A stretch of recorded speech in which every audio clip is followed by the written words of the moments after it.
جو چاہتا ہے کر گزرتا ہے، اس کے اختیار کو کوئی روک نہیں سکتا۔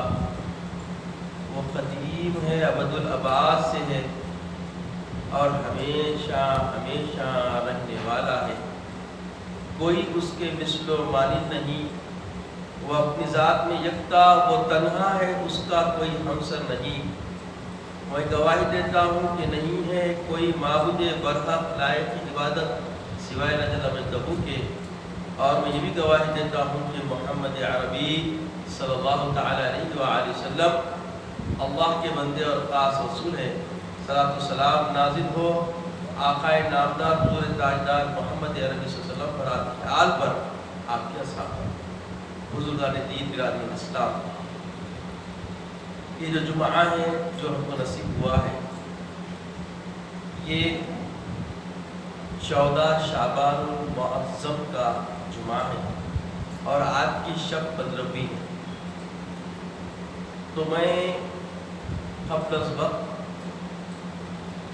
آپ کی یاد دہانی اور منفیت حاصل کرنے کے لیے مستعد ہونے کی طرف آپ کے اذہان کو مائل کرنے کی یہ جمعہ میں جہد و کوشش کروں گا۔ عزیز اور بزرگوں، یہ ماہ مکرم شعبان المعظم جو ہے، جس کی نسبت پیارے آقا سیدنا محمد رسول اللہ صلی اللہ علیہ وسلم نے اپنی جانب فرمائی، بس یہ نسبت ہی ہمارے لیے کافی ہے۔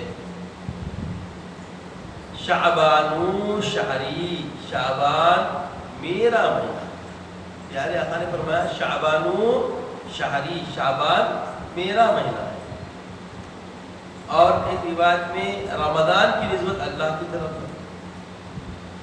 تو عزیزوں اور بزرگوں، اللہ جل مجدہ کے حبیب پاک صلی اللہ تعالی علیہ وآلہ وسلم کی یہ جو نسبت ہے شعبان المعظم کی طرف، شعبان میرا مہینہ ہے، تو اللہ کے حبیب نے یہ نسبت فرما کر اس کی اکرام کے لیے ہمیں مدعو فرما دیا۔ اللہ کے حبیب صلی اللہ علیہ وسلم کی طرف جس بات کی نسبت ہو، اس کی سراہنا کرنا امتیوں کی وفاداری ہے، حیاداری ہے، احساس ہے۔ جس کو یہ اس بات کا ادراک ہو گیا، وہ کبھی غفلت اس سے نہیں کر سکتا۔ تو شعبان المعظم بڑا اکرام والا مہینہ ہے، اس میں عمل کی تطہیر کرنے اور اپنے نفوس کو پاکیزہ کرنے کی مستعدی میں ہم کو جڑ جانے کی ضرورت ہے۔ اور اللہ کے حبیب صلی اللہ علیہ وسلم نے ارشاد فرمایا کہ 15ویں شعبان یہ ایک ایسی رات ہے جو اس رات میں جاگتا ہے اور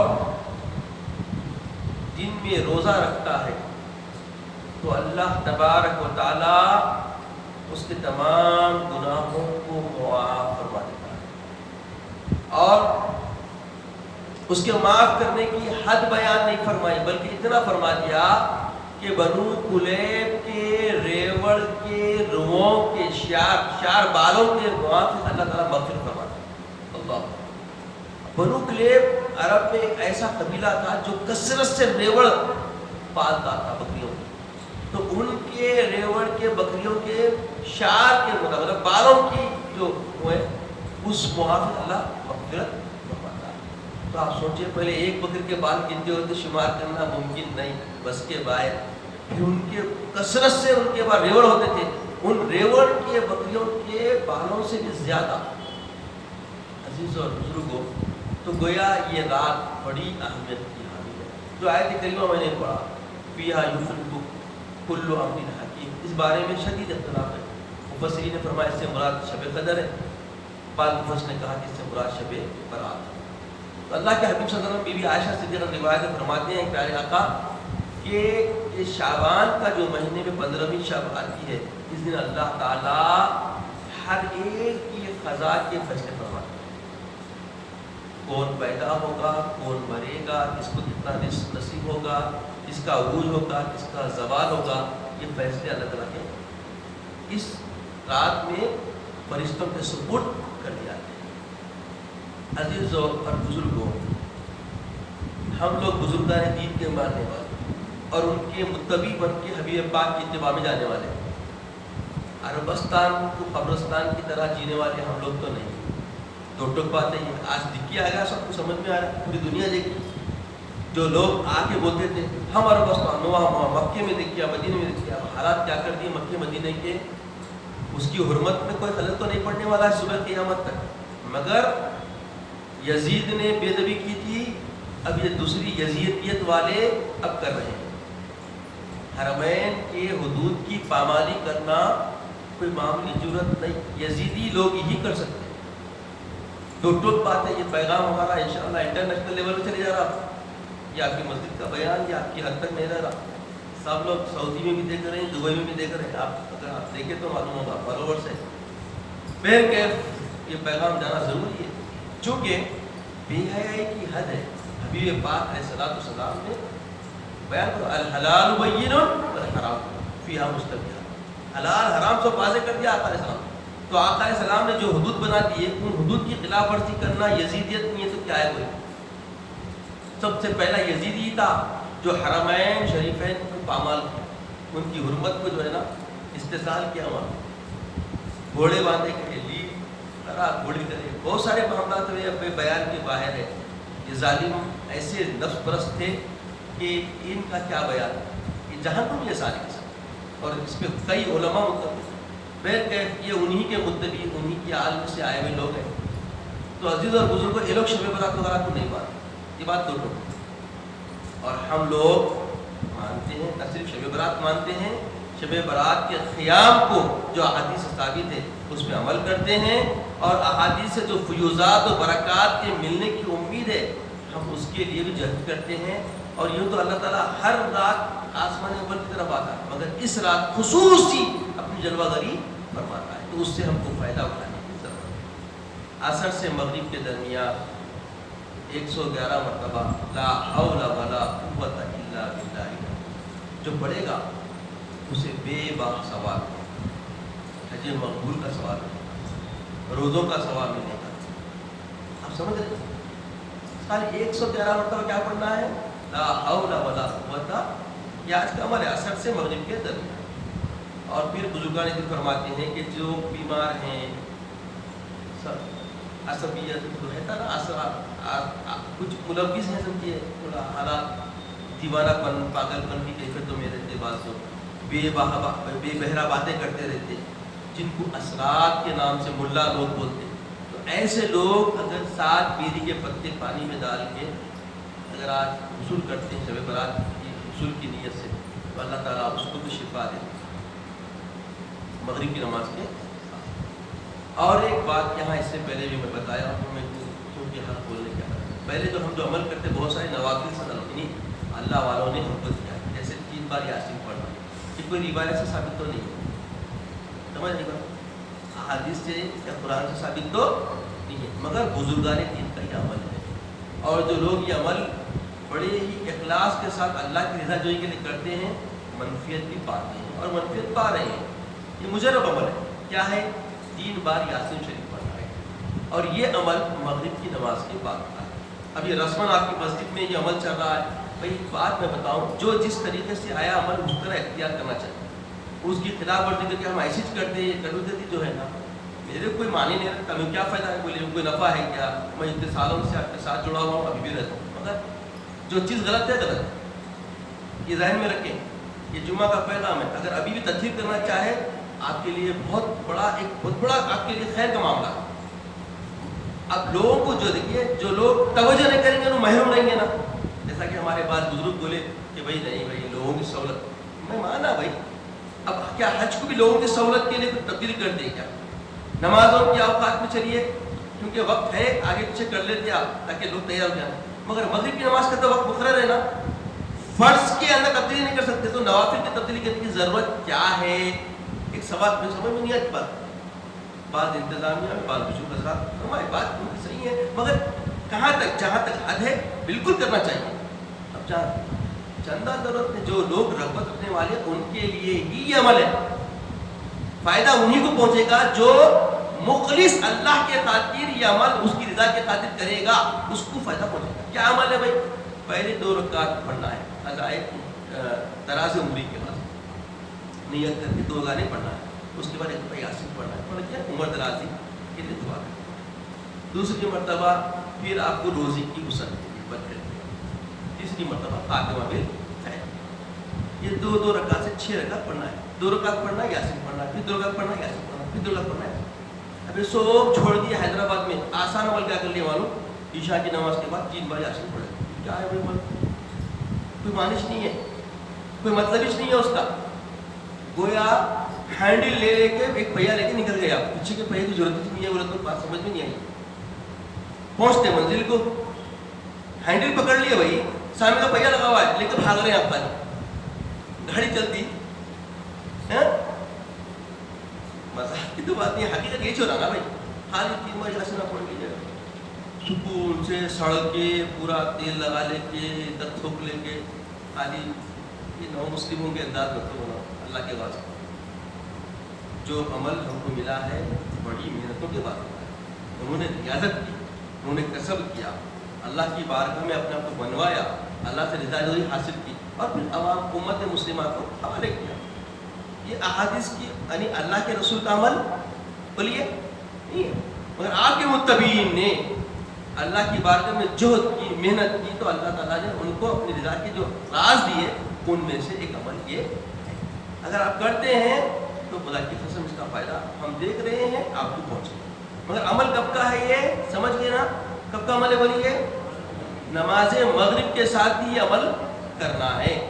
اب لوگ عشاء میں جو کرتے ہیں یہ رسمن عمل ہے, رسمن عمل کا کوئی فائدہ نہیں. اب دیکھیے بہت سارے رسوم نہیں ختم ہو رہے ہیں. وہ انگلی پکڑنے کا رسم اتنا بولے ابھی بھی کہیں نہ کہیں کچھ باقی ہے, کیونکہ نفس پرست لوگ چھوڑتے کیا, نفس کے عادی ہے. تو جو کوتاہی سے سو کے پوری بازاری کر کے سارے امور دے کے کرنا ہے, تو اللہ تعالیٰ کی بارگاہ میں ایسا آنا ہے کیا؟ بولیے میرے کو سمجھائیے ذرا.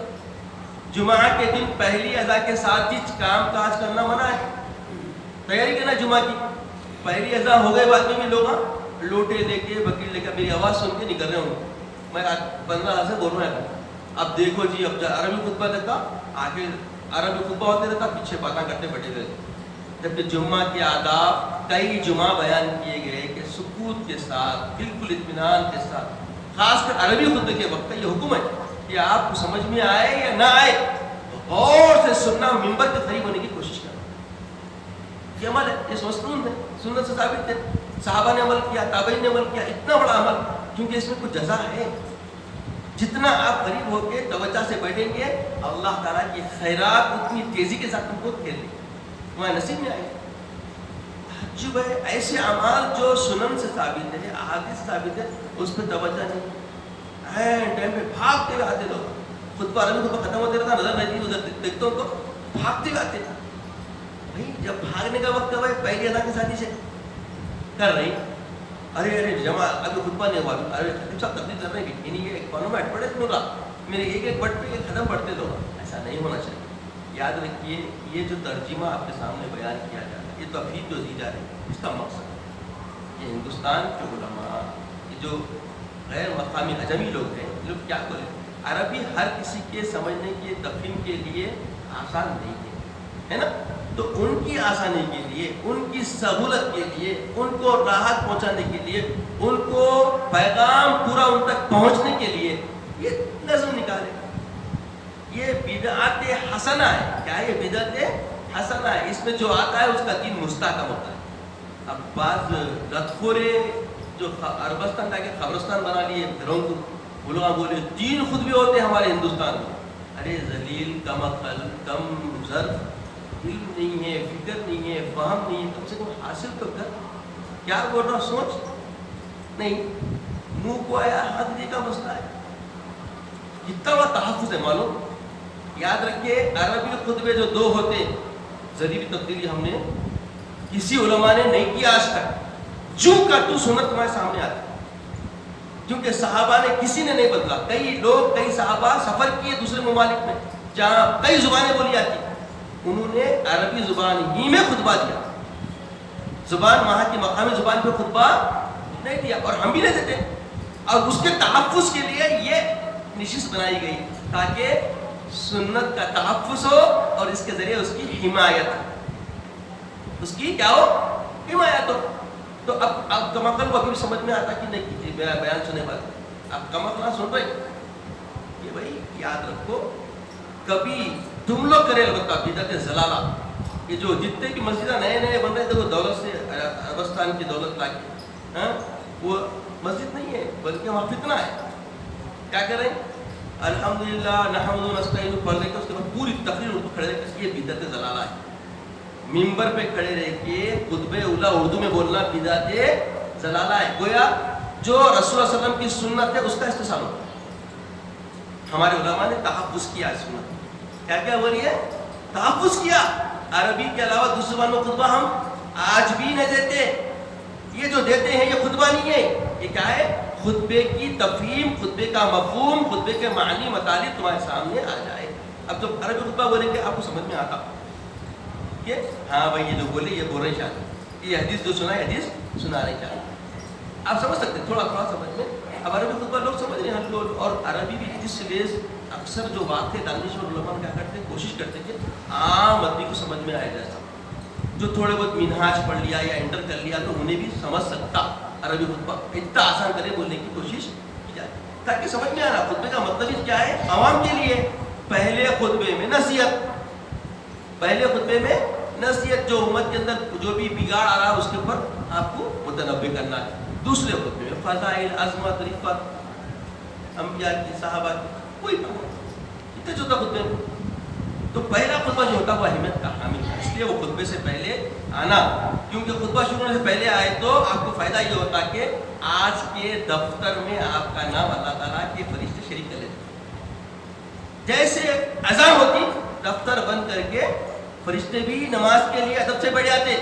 اب دیر سے آ کے پھلانتے لوگ، تو آپ حضرات سفید درست کر کے بیٹھ جانا. جو سامنے لوگ ہیں جیسے ہم دیکھیے سنت پڑھنے موقع دیتے ہیں معلوم، وہ سنت پڑھنا اصل بنیادی بات ہونے کے ساتھ ساتھ سفید اتنی درست ہونا کہ پیچھے سے کوئی آگے آ نہیں سکتا، پھلان نہیں سکتا. جگہ چھوڑ کے بھی نہیں بیٹھنا لوگ، جگہ چھوڑ کے بیٹھے تو دوسرے کو پھیلانے کا موقع ملتا. جگہ رکھنے نہیں، جیسا سنت پڑھنے کے لیے موقع ملتا ہے کہ پوری سفید درست کر لینا. تو آج کی رات بڑی اہمیت کی رات ہے، بخشش کی رات ہے. اللہ کے شکر ہے اللہ تعالیٰ سارے گناہ گاروں کو بخش دیتا ہے سوائے چند لوگوں کو. ماں باپ کا نافرمان موقع ہے بھی، ابھی وقت ساعتیں شروع نہیں ہوئی. جمعہ کی نماز کے بعد عصر کی نماز سے پہلے بھی اگر کوئی والدین کا نافرمان ہے تو والدین کو راضی کرتے ہیں. خطۂ تعلق کرنے والا، رشتہ داروں توڑنے والا، آج کل چچاؤں سے تایوں سے زیادہ ان کے لحاظ سے یہ تو بڑا میں بڑا، تو مالدار میں مالدار، تیری اچھی پڑھی میری چل رہا. تو یہ سب چیزیں ختم کرنا ہے. یہ ایک انانیت ہے بھائی.